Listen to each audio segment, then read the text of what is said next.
Hi there. Welcome to I Should Be Writing. This is a podcast for wannabe fiction writers, and I am your host, Mur Lafferty.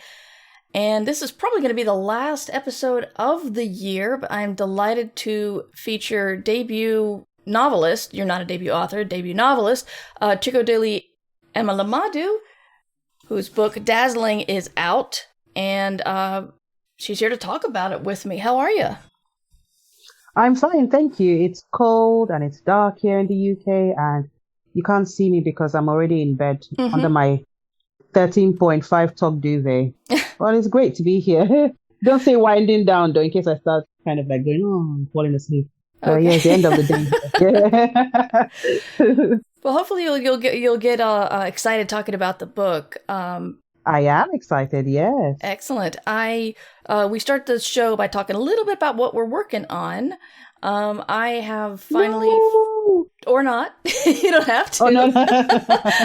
But anyway, I'm doing, I just finished 2 short stories and 2 essays that kind of ate up my last couple of weeks. And so I'm looking forward to editing some novellas for my agent and seeing what he thinks about them.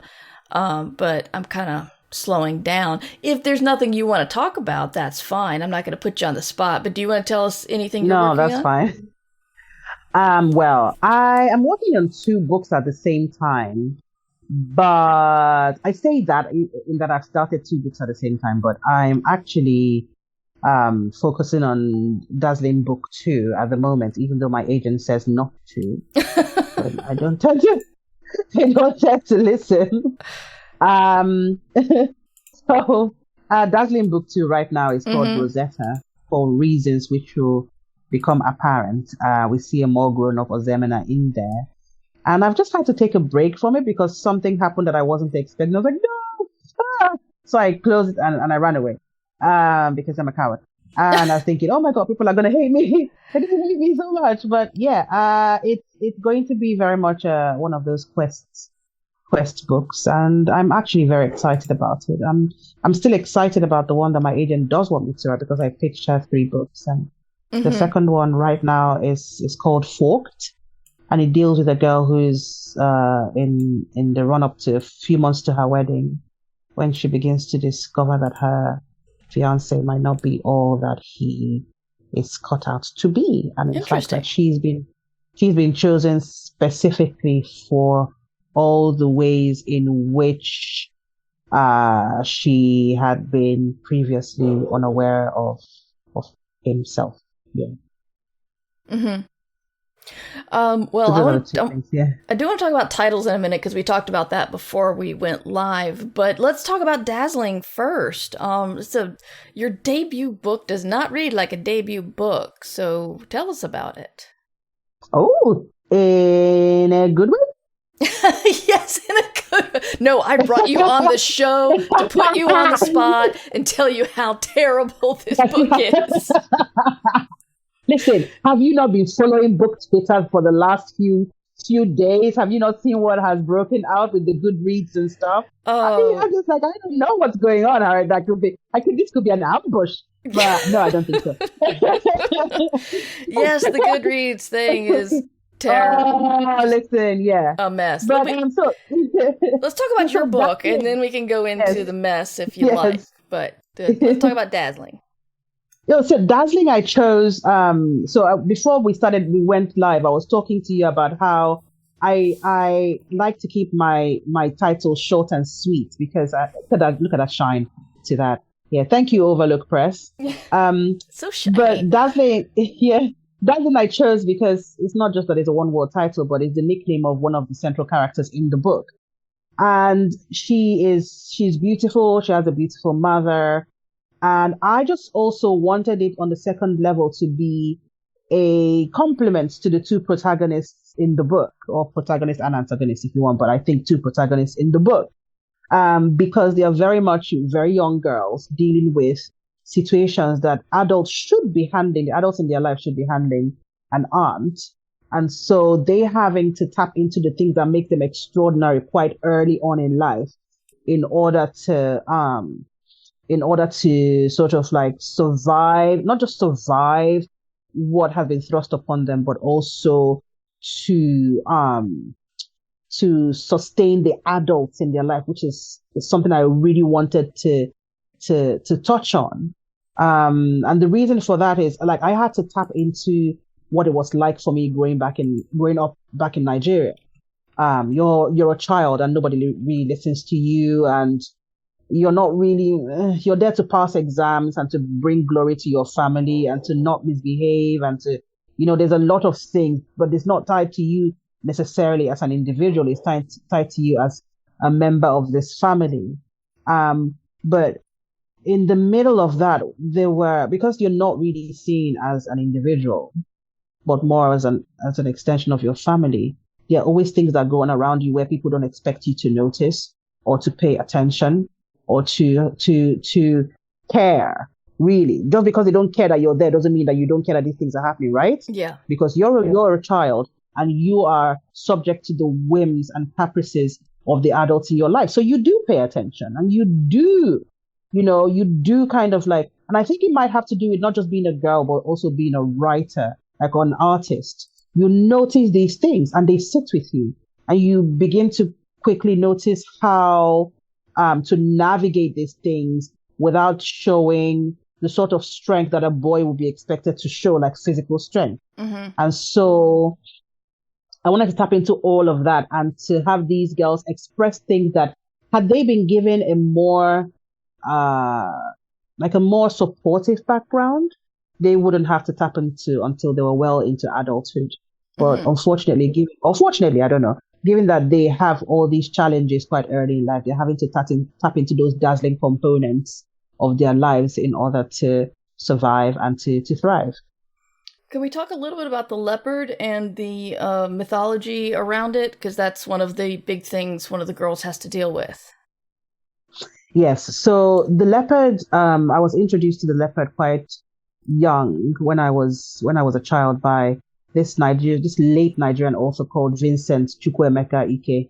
He wrote a book called The Bottled Leopard, and in it, this kid who has a leopard ancestry is kind of like battling with having this leopard ancestry, right? But I didn't find any more information in it until I was much older, and that's because a lot of these things were demonized by the colonialists and the missionaries, right? So they kind of all went underground.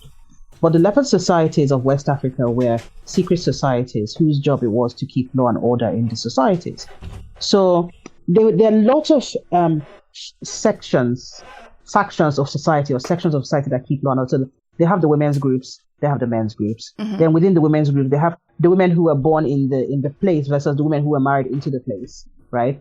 And likewise for the men. And then they have like title groups for the men, like different hierarchies of titles, and likewise for the women. So there's a lot of like strictures in Nigerian societies. But the leopard societies were above all of that, in that they were supposed to be doing the will of the gods, right? So it was their job to, if you were accused of, I always give the example of rape, because rape is such it's a heinous thing in my culture to rape somebody. But if you were raped, right, and you knew who your accuser was or whatever, you knew who the person who raped you was, it was the leopard's job to avenge the rape. And the reason for that being that, well, it's disgusting, it's a crime, it's horrible. But also, if they didn't take the utmost punishment out of the family, then the entire community could be punished. We could have plague, we could have like a disease spreading, we could have crops failing. And so it was their job to do those things which society found unsavory. So they would do murders, for instance, but they were like justified holy murders, things that were supposed to be done. Because if an ordinary person were to commit a murder, then they would have to be ritualistically purified, and usually it's really expensive. There's a lot of this is a lot. So they were the ones whose job it was to keep that sort of like the extremes of law and order. Wow. Now, women were not allowed in those groups, as you well know. A lot of things are like, yeah, no women. So they didn't let women, which is why obviously my protagonist is a woman. Because I thought, if we had to battle something in our contemporary society, the way that we see problems of society it's our turn. It's our turn as women to kind of sort them out. Mm-hmm. Because I believe very much that we have entirely different skill sets. This is not like straight down the line or like, oh, men are versus women. But generally, as women, I think from the positioning that we have had in society where we were the oppressed for eons all over the world, you learn a totally different skill set than if you are the privileged or the apex predator of the group. Yeah. And so I wanted the kind of skill set that my protagonists have to be one where she's had to gain a different perspective. She's not come from the very top. It's not a man's world.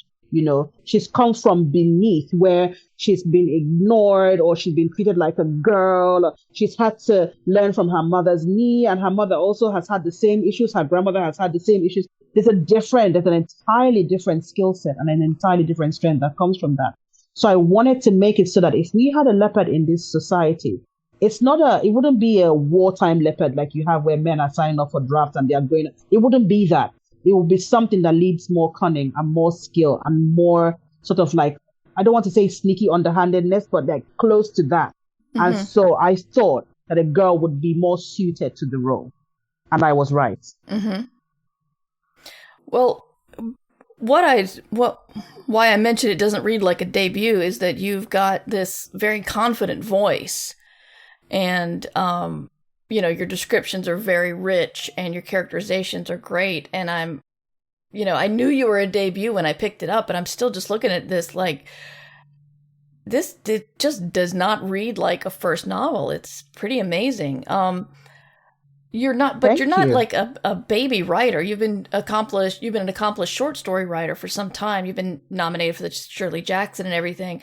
So was it difficult to make that leap? Because I know a lot of short story writers are like, am I ready to write a novel? Can I think that large? How was that step for you? Well, I always knew I was going to write a novel even when I was a child, mm-hmm. right? That was always so short stories came after. Short stories only came in my 20s. And so short stories were came about as a result of my current circumstances. So I didn't actually expect to be a short story writer. It's just I had to write. I just had to. But those were the only kinds of stories that would fit into my life at the time. Just been married, starting a family, had a baby to look after, etc. And there was a lot of care involved for the family. And so short stories were the only thing that would fit. So the short story part of my life actually took me by surprise, because growing up, I didn't have any experience with short stories. I had experiences with plays and with poems and with novels. Mm-hmm. So the short story thing was a totally whole new arena for me. And I think I might not have been able to do it were I not trained as a journalist in my 20s. So I had now got into the mindset of working shorter pieces and trying to get your message across as concisely as possible. Mm-hmm. But also, if I didn't have any children, if I wasn't married, I probably wouldn't have gone for short stories. I would have gone and tried to get the novel out. But I had to write because I was going to go spare. I was going potty otherwise. I was, it was just not in, and I don't even mean that in a funny way. Like I wasn't myself. I wasn't whole. I was, I didn't expect to get married and I didn't expect to have children and all that stuff. And here it is. I've done it now. And then it confirmed for me at the time.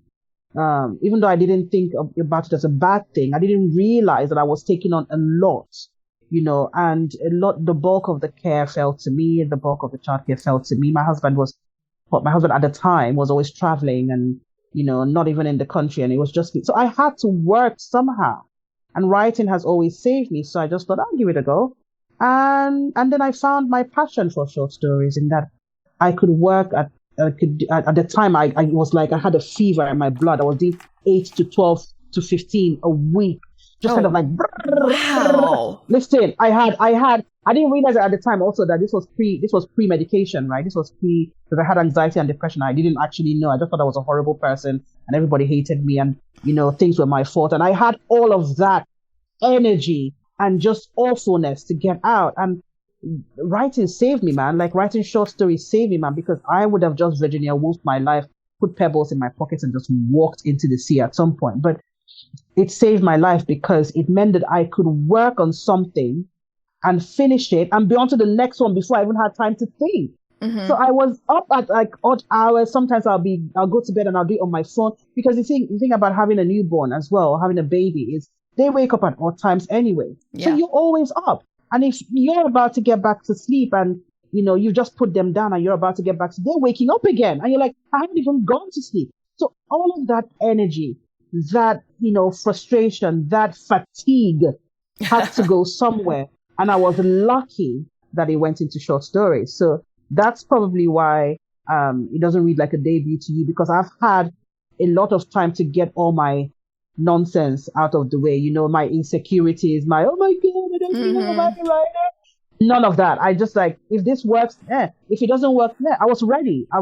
And so I just thought to myself, if it doesn't work, I'm just going to keep it moving, just keep doing what I'm doing. But if I didn't have short stories to sort of like give me that support and that, it was a trampoline for me. It was like, boom, I just bounce up, boom, each time. If I didn't have that support, then I don't even know that this novel would have happened, Yeah. So one thing we've been talking about in the I Should Be Writing Discord is what ambitious writing means. Some people say a novel is ambitious, and we've had a couple of answers being brought forward, but I wanted to ask you if you had an opinion of what ambitious writing meant. Listen, I'm Nigerian. We're just ambitious all the time. So I'm going to have to think about this one. I'm going to have to think about this one. They hothouse you from like when you were born. You're supposed to know what you were going to do from like 3 years old. But I think in terms of literature, I think ambitious writing is allowing for risk, being able to take risk. And I think that part of being able to take risks, because not everything will work, right? But it helps when you don't have money issues, because then you're not looking for what is a sure banker, what will work so that you can get paid. Being able to take risks means being able to even go to places that you've never gone and to be surprised by what comes up. Because sometimes, you know how it is with novel writing, right? Or any kind of writing. You have an idea, a plot in your head. And sometimes you start writing it, and the plot is like, it's a loose plot within what actually happens in the end. So it's also having the resilience to not give up on something that doesn't seem to be working simply because you don't recognize the form or you don't recognize the scope of it.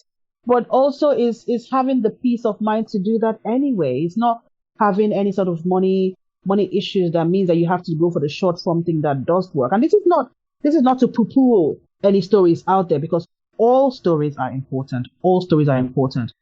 But I believe that we're more able as artists to experiment or to have ambitious writing when we don't have the nitty-gritty day-to-day kind of like tightening the noose around your neck. Yeah. But for me, ambitious writing is just see where your mind can go. I mean, we're dealing with a brain here, a brain with all its unlimited potential and all its synapses and all its, neurons and everything just firing, pew, pew, pew, pew, pew.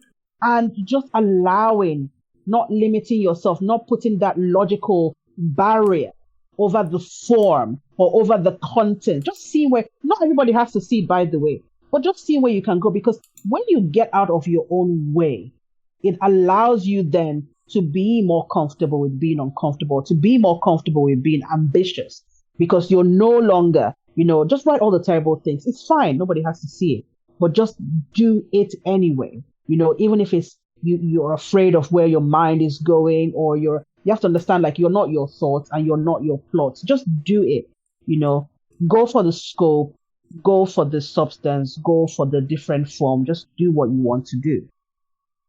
Excellent. Thank you.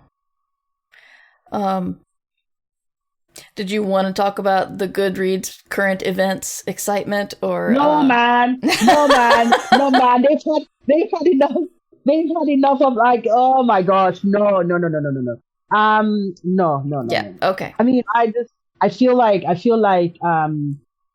think a lot of publishing is because it's publishing, right? And because, we are made to, it's made to, there's this proverb in my culture, in Igbo culture. It says, let the eagle perch and let the hawk perch. And anyone that says the other will not perch, may its wings break. Right. And this is very much what has happened here. Mm-hmm. You already had a nice perch for yourself and you didn't want other birds to perch. So now you've lost both your wings because you're a dickhead. Yeah. So, I think that's all there is. That's all there is to say about that. But there is also like a discussion to be had about like how a lot of like publishing houses feel like if you have 2 or 3 black faces, oh no, we have this in our staple. There really shouldn't be that fear that, oh, we have too many black people, because we never have like too many white people, or we have too many people. We have one Japanese author, so that's enough. No, and that is what also leads to like this scarcity mindset of like, oh, there's only this bit for us, and if I don't get it, if somebody else gets it, there's not enough for me. Yeah. This is not to excuse the author themselves, who has just done a dickhead thing and got their wings broken. But there's also, that's a discussion for another day. Not for now. In short, folks, don't tear down other authors. That's really the message here. Yeah, don't be a jerk. Don't be racist. Don't tear down other authors. Don't think that they're getting something better. Don't be you. a dickhead. Yeah, don't be a dickhead. Don't be a dickhead. It's really simple. Yeah, it's really, really simple. But it always surprises me when adults act badly, because it means that they haven't actually like outgrown that phase, that kindergarten phase. Like, who raised you? Jeez. Yeah. Why didn't anybody ever teach you there were consequences to your actions? Why did anybody even teach you that apology you put up was not an apology? Yeah. Go and take it down. What is, like, it's still up there. Like, how is that? Do you not have any friends? You know what? We're saying don't put authors down. Make friends. Make friends outside publishing and outside your industry. Mm-hmm. Because you see, a lot of my friends that are not writers, they can see through the BS quite quickly because they're not writers and they're not enmeshed in the world. Like, make friends who are not, like, you need to be brought down a peg or 3. Yeah. When you're with people who are not writers, they don't care they just when they come to your launch, they come to your launch to support you, right? And to buy your book. But let's face it, a lot of your friends don't even read the stuff. Oh yeah. The people who read the stuff are mostly not your friends. So you need friends outside the industry. Friends in the industry are great, but they cannot be the only friends that you have, because then you begin to live in this bubble. You become insular, where you think that our little part of the world is all there is to the world. And then you act like a dickhead, and then you get your wings broken. Yeah. So make friends that are not writer friends as well. Make friends from every facet of life. Make friends, people who actually can, make friends among people who reach into your brain and can rejig it, and then you speak Chinese because they're that good. Like, you need to be in awe of other people's worlds and other people's skills to realize just how small you are. Important, yes, but also how small you are in the grand scheme of things. Then maybe you'll be okay. And we're back. So one thing you said before about reading about other places and other people, I wanted to go back to Dazzling, because you have this, you make you describe the world really richly, and you use like, food and traditions to really cement or ground the story where it is. And, is this something that does this come easily to you? I know that's a strange question. I find description extremely difficult, and so I'm always amazed at how other people can just create these beautiful scenes. I think a lot of my scenes come from me missing home. I haven't been back home in a long while. Mm-hmm. I have lots of siblings. I have a few siblings. I have too many siblings. And sometimes unknown number, but there's more than 2. Listen, yeah. No, and the thing is, it's like my parents they've been married to each other for about 43 years, right? Wow. and they gave me all these siblings between the two of them. And so it's like, oh God. And so they had this WhatsApp group where, because I was the first to leave Nigeria, and I left ages ago, man. I think a lot of my grounding came from the dichotomy between what pertained in Nigeria after I left and what was there before I left. And so into that, into that sort of like space between them sat the memories I had. Because the last time I've been to Nigeria was in 2015. Mm-hmm. And it was bizarre for me because I I noticed a lot of things a lot more because of their absence, you see, Right. and because of where things should be that weren't. And it's like now you're moving. Like, why are you taking a left turn? There's no left turn. What is a left turn here now? You know, and so it's sort of like I had one of those sheets, plastic sheets, right, of my own memories, and I was placing it over the things that were there the last time I was there. And so for me, because I miss Nigeria so much, and it's not really Nigeria I miss, because the Nigeria of now is kind of like, you know, all my friends are gone to big cities, and these big Mm-hmm. cities have no bearing on my life. I don't have any kind of connection with them. They have children. I don't know their children. First of all, you have children? That is weird, even though I have children, you know, Yeah. and their bodies are different and they drive and all that shit. And, all that stuff. And so, you know, it just was one of those things where I became very, very aware of the differences that were there and the things that I miss. And it's not the things that I miss per se, is the time that I miss. You see, Mm-hmm. Dazzling could only be set in the time that it is because of the great encompassing powerlessness that these girls are supposed to have as compared to the power that they do actually end up having. But it's a society in which I went home as an adult and I was visible in a way that I wasn't before. Mm-hmm. And also I was visible because I had a son with me.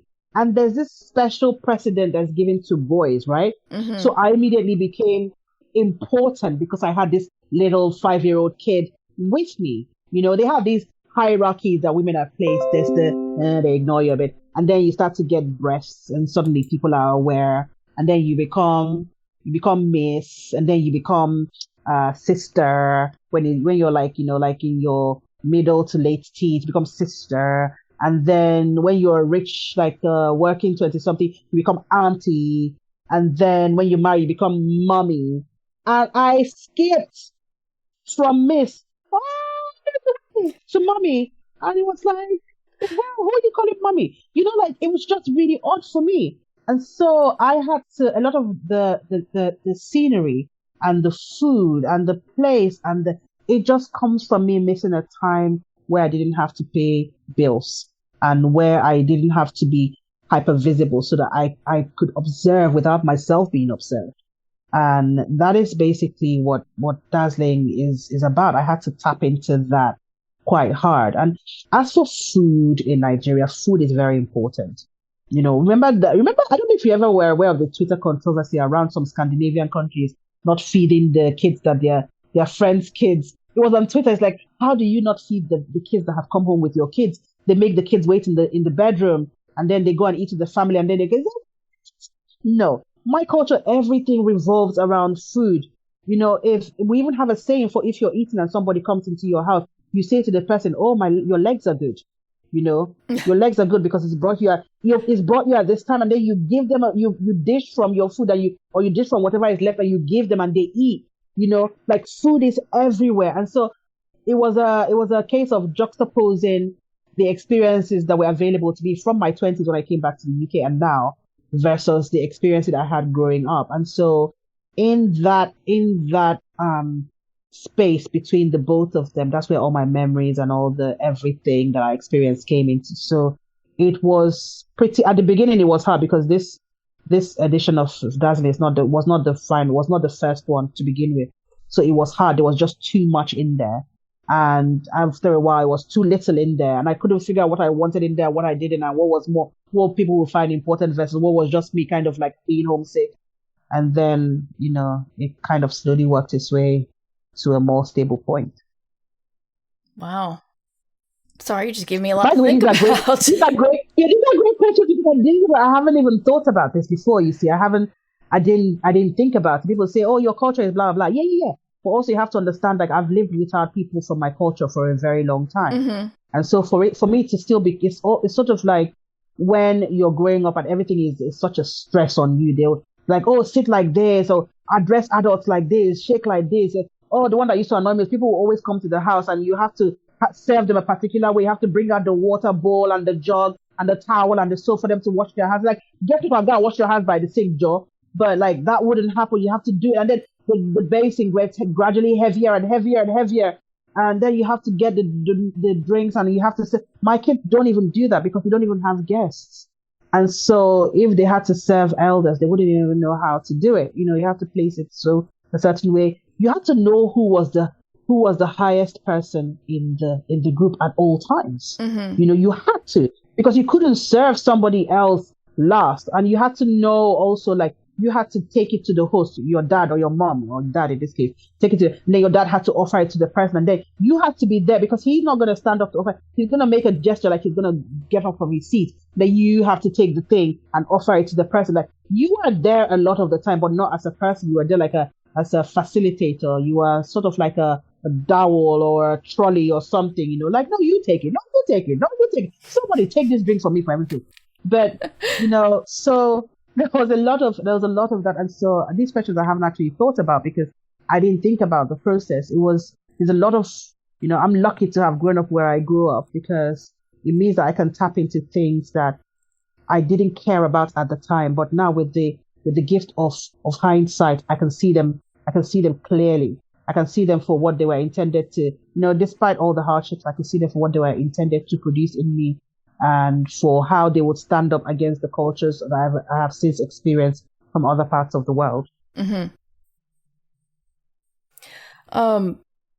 You mentioned before we started recording a little bit about titles and how you like the one-word titles, and we were discussing that they're not the easiest thing in the world for some people. So can you go in a little bit more about titles? Well, I like a one-word title, simply because when you're talking to somebody and they're like, "Oh, you're right, blah, blah, blah, what's your book?" It's easy to say my book's called Dazzling. Mm-hmm. You might not remember my name because my name might be a bit strange to you. I give people the mnemonic device of Chikodili, so that tends to work. They spell it incorrectly, horribly. So they probably won't find me. If I say Dazzling, you just look for Dazzling, then they're more likely to find it. As opposed to, she who ate the bones of the world and regurgitated. It's this long. Not everybody's going to remember that. But it's the same policy I have when naming pets. I don't give my pets long names like Mr. Jingle Post or whatever. Mm-hmm. I just call them one name. It's short. It's sweet when you're having a command. Jet. My dog's name is called Jet. Jet. He knows I'm calling him. You can shout when he's far away. Jet. And he just turns around. It like I like it short and sweet. Short and sweet. No messing about. So titles like that, I think, I admire people who have like such interesting titles. Like there's this Irish author called Jan Carson who has a short story collection coming out called Quickly While We Still Have Horses or something like that. That's so sweet. Oh, I love it.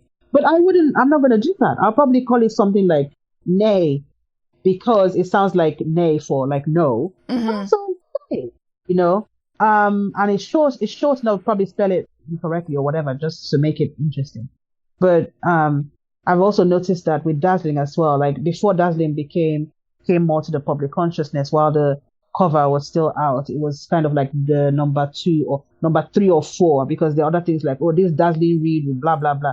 So it might not necessarily be a good thing. Mm-hmm. But for now, I think I like the short and sweet titles. It might change in the future, but I don't know. I don't think so. Okay. What kind of advice would you give? I'm sorry? I was going to say, what about you? I find titles extremely challenging. I'm not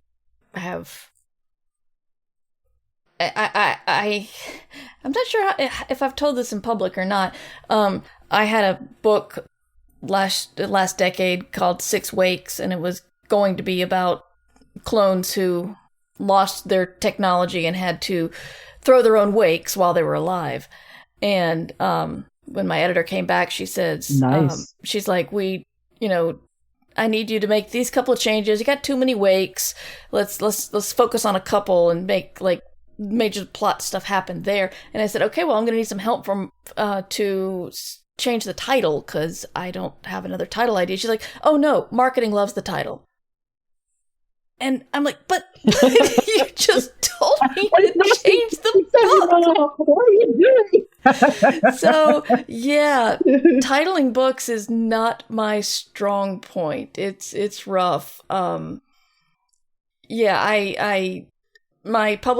current publisher Ace has titled my latest 3 books. So, and I like the titles. They do a good job, but I think sometimes it's hard for authors to remember that the title is a marketing tool.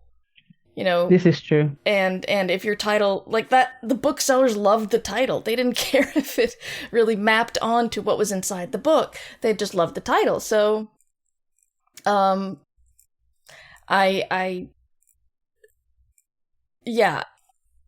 liked what they've come up with. Sometimes we might be too close, yeah. Yeah, but for some reason I find it easier to title short stories. I'm not sure why. I don't write a lot of short stories. That might be why.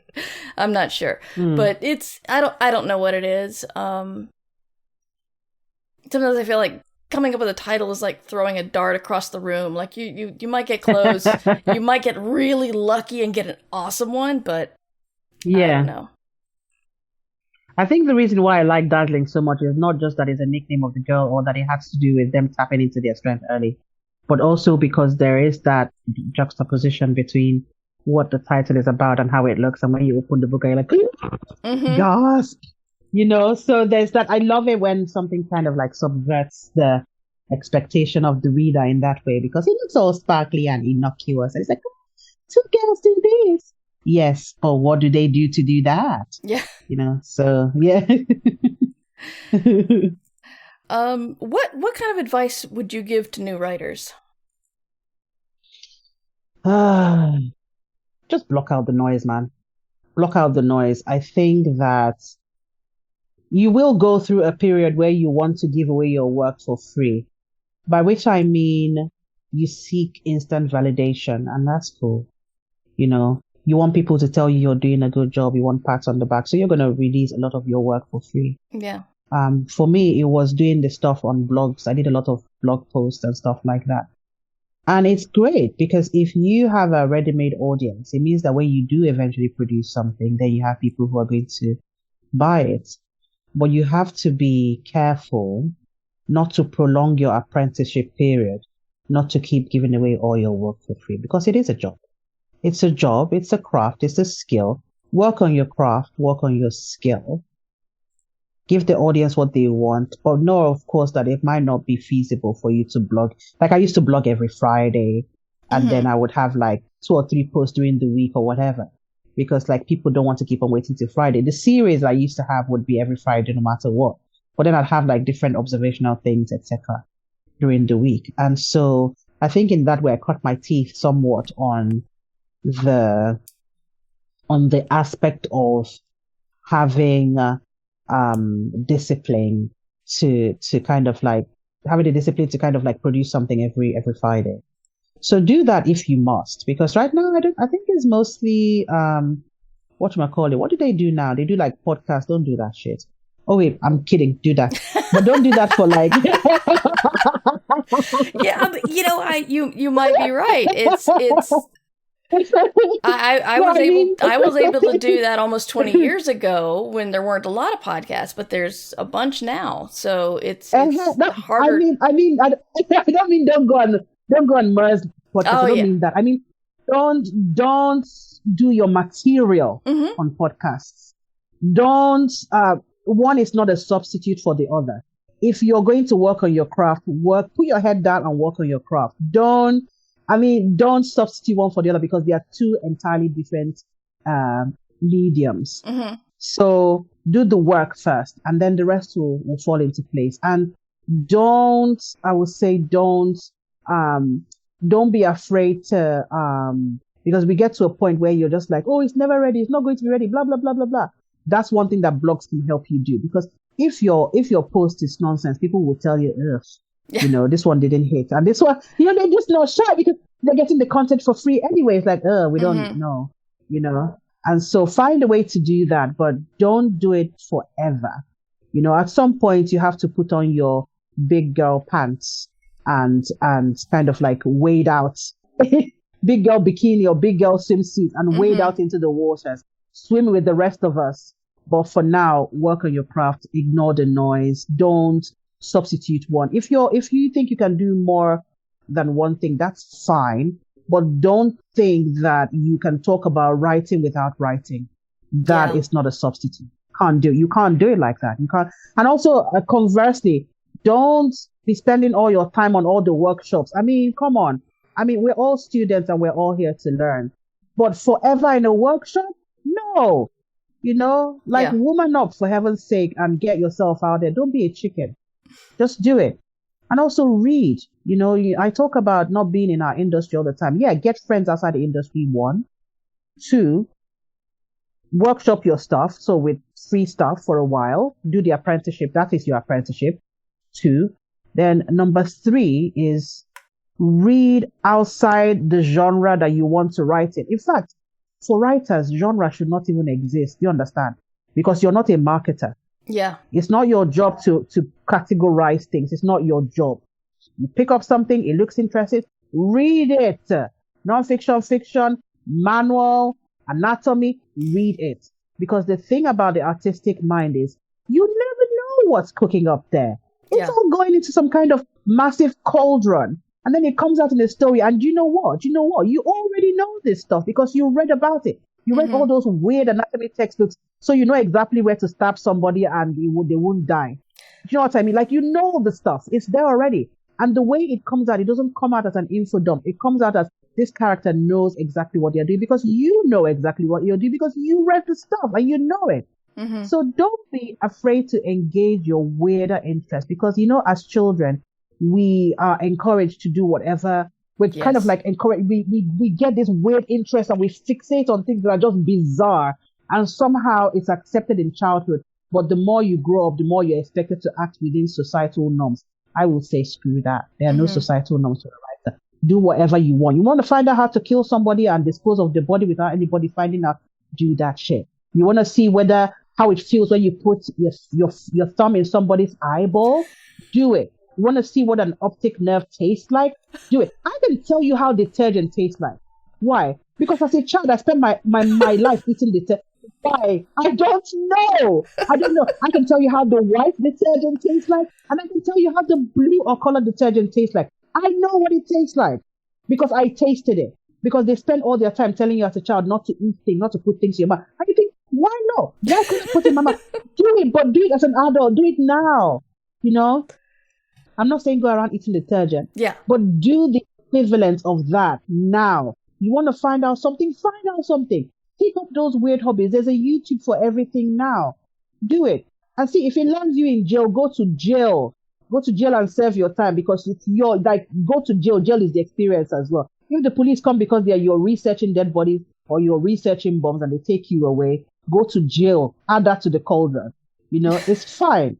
We need to be able to take risks for our art, not unnecessary risks and not necessarily calculated ones either. But we need to be unafraid to take our curiosity to the extent that it goes. We need to be able to do that. Otherwise, what are we doing anyway? We're not accountants. Shout out to the accountants out there helping me do my tax. But we're not accountants.